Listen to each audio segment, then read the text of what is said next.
Okay, here we are in Manifest Destiny. I'm not going to be able to play this turn out tonight. It's past my bedtime already. But I've reshuffled, and we're on the 1-2 turn, which means that this is the last turn to play cards that are only phase 1.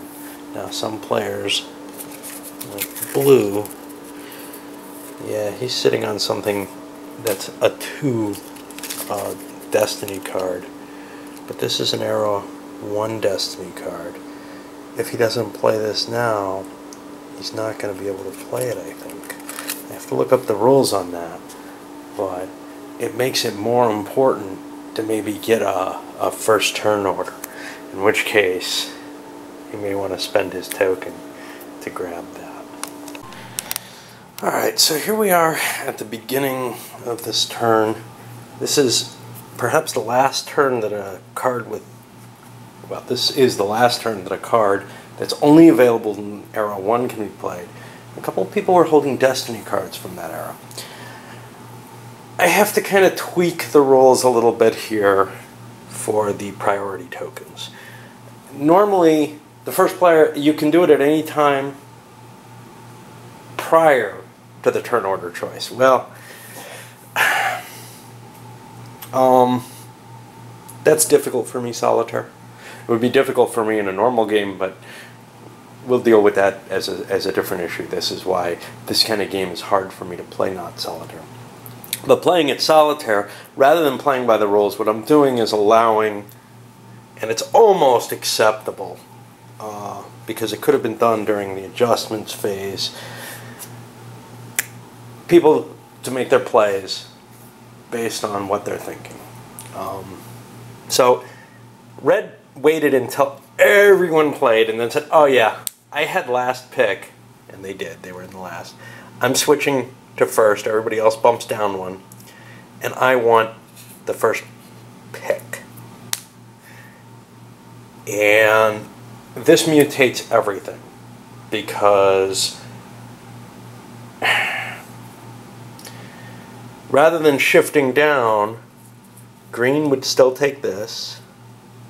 Yellow could trump. Yellow really wanted to go first, but they could trump the red. They could trump everyone but the red, but the red's already made their choice. So I'm just skewing things because me making decisions of this nature is tough. Everybody else is happy, so yellow gets stuck with the 5th place choice. Everybody else got the choices they wanted anyway. Alright, so onward with the turn. And yes, it was a slight cheat. Normally, everybody would be kind of aware of what they want to do and would maybe say, you know what? I want my turn order to be first, but I can't keep track of that much Solitaire. I know this probably didn't make a lot of sense, but anyway, I made a small cheat in order to make the Solitaire play a little bit more workable, and I'm happy with it. If you've got a problem, you've got a problem. Okay, we'll go to the card play phase now. The reason Red really, really wanted this, but so did Yellow, is they indeed have an Era 1 Destiny card. And they're going to play that. They're going to play George Washington, and they're going to play the Revolutionary War.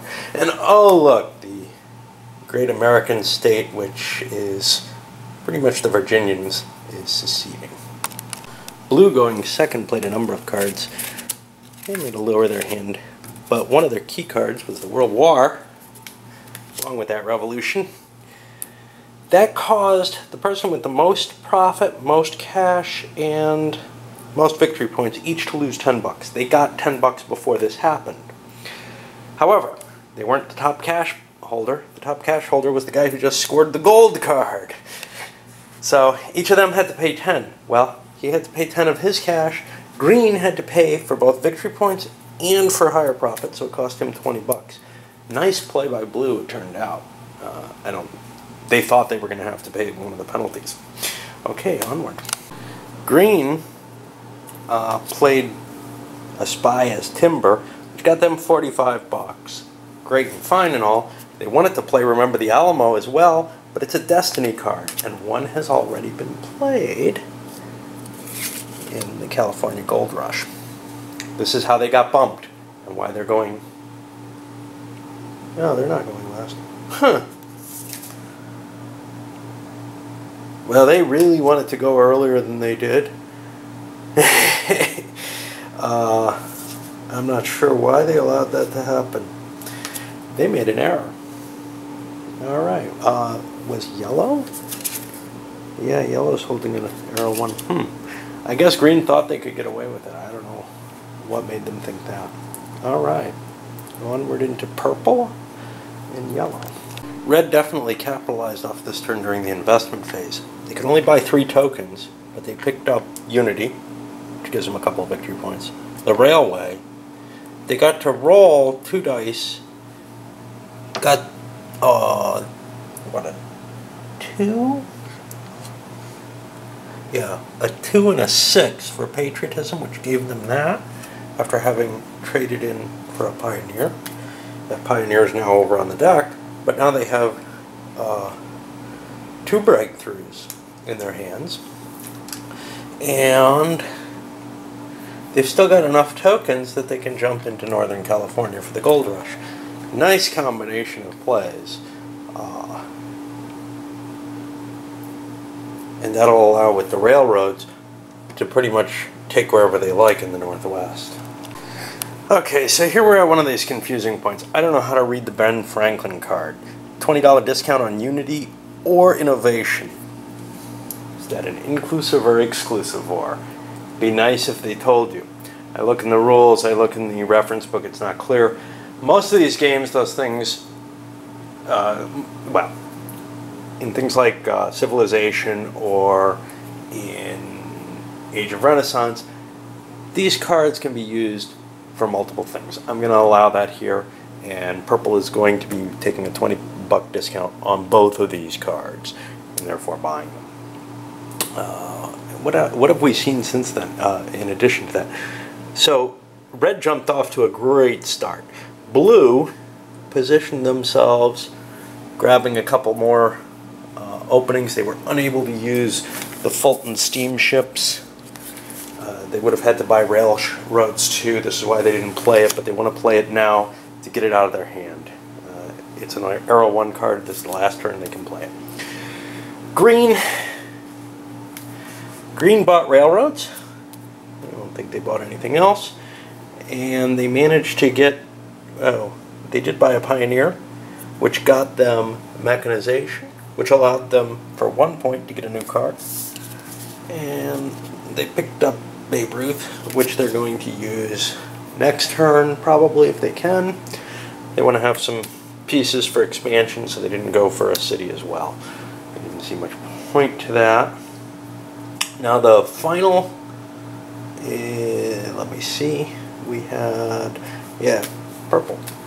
So Purple's going to try to buy events and grow. After a bunch of expansion attempts, well, successes, by the blue and green player.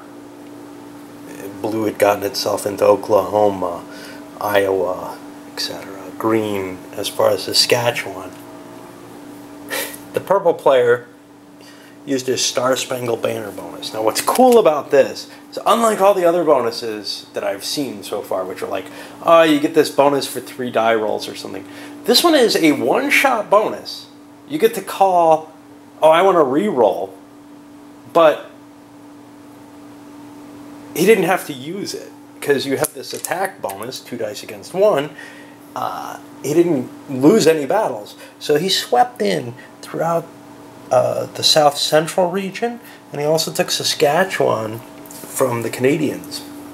So now blue still has somebody in Iowa, but for the most part, purple has managed to cut a line and deny the blue and green players, who were doing pretty well, especially in profits, not so much in victory points anymore, completely from expanding westward. Well, sort of. Blue used its Oregon Trail to get out to Oregon. But it's definitely a nice little blocker move there, and is going to reduce Blue's profits tremendously at the very least. They didn't hit green too hard. Now, one thing we haven't seen is a fight for a city. And a city is the hardest thing to fight. The defender gets an extra die, and you have to spend an extra piece to attack it. Otherwise, purple would have gone into Carolina, but they didn't want to take that big a risk.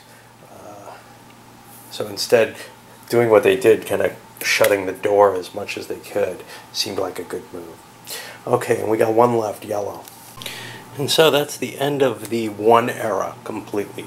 Any one cards anybody's holding, they can't do anything with.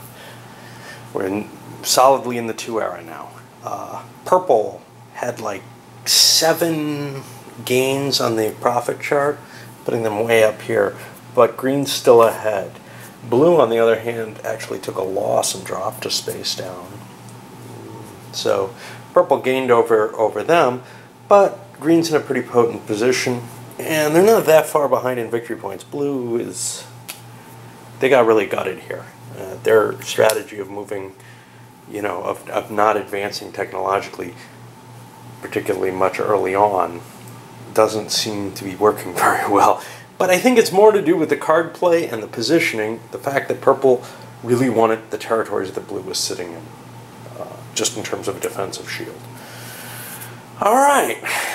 Well, so purple got the bonus card for having the most growth, and then everybody got an additional card. Everybody got their cash as indicated here, and we're ready to start the next turn. And I'm going to send this one up. I was hoping to get these plays going a little faster.